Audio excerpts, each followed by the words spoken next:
Okay, temperature. Temperature is important. As you can see here, I have infrared heater. We have two of these, so and we're not using them right now. So I have one in the area that I'm making my kombucha. And you see it's set on 74. To make your kombucha, you want the temperature to be at least 72 degrees, especially for black tea kombucha to ferment at a normal pace, which will take 3 to 4 weeks to be ready.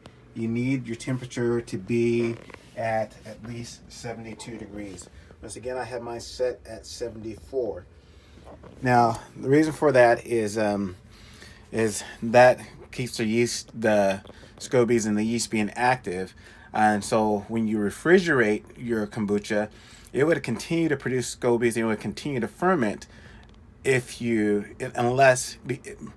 but because you have it cold now, it's slowing down that process. It's still active, but it's active at a much slower rate because it's cold. And so that's why you want to keep it at a temperature that's good for fermenting. Now with the green tea, you can ferment that at a lower temperature. It actually can ferment at, it does good in the mid to upper 60s and also the lower 70s. And it also ferments much quicker than black tea. But what you use for green teas, kombucha, is you use honey. And so I think I said that in another video, so I'm just kind of saying it again. But so again, temperature though, you want to have your temperature around 72 degrees.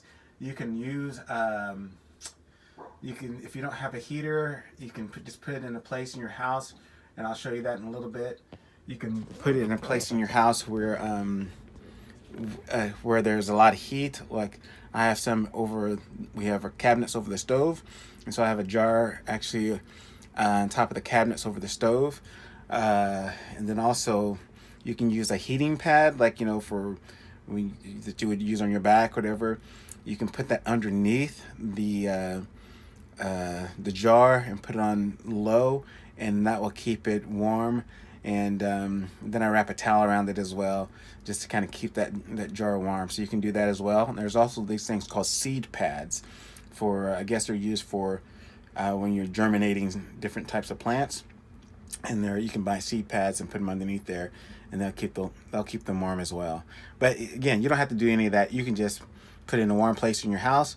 In the summertime, when it's like 80 degrees or whatever, if it's that temperature in your house, your kombucha is going to ferment a lot faster. It actually, the warmer it is, but you don't want to get too hot where it kills it. But the warmer it is, the faster it's going to ferment. And so, but they say that you need to keep it at least, especially with the black tea kombucha, you need to keep it at least 72 degrees if you want it to ferment on a pace of being ready in 3 to 4 weeks. Okay? Well, that's the temperature. We'll talk about other stuff in a little bit.